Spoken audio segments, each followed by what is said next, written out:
ठीक ठाक हो सेहत ठीक न जनाब। बंदा छड्डन आए हैं सियालकोट एयरपोर्ट पर। हाँ भाई विकास न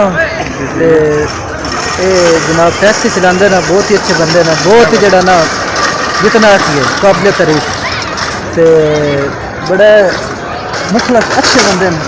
तो इन्होंने तुम सफ़र करके देखो तो मज़ा उसी है ना। मंडी बाउद्दीन पिंड माझी है, तो बहुत ही अच्छे अखलाक ना। क्यों यार किसी बंदे गड्डी चाहिए भाई माझी तो बाहर साढ़े को नहीं जान होगा यार। माझी नेड़े तो मेरे को देखता पिया सी वीडियो।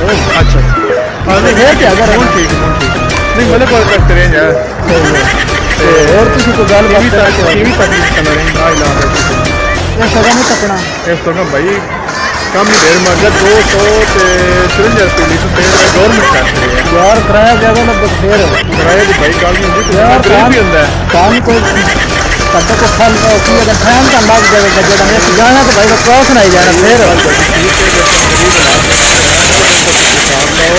गरीब भी बेचती है जरूरी नहीं कि बादशाह कोई काम बिल्कुल ठीक है तो की फील कर रहा है आपसे यार को भाई ये साढ़े गल ये नहीं समझ शुरू दारे बढ़ गए सही है। हाँ देख के मतलब जाते कहीं इंजॉय कराना है या तो हिसाब लाए तो कितना बने ने तो पाकिस्तान में कढ़िया है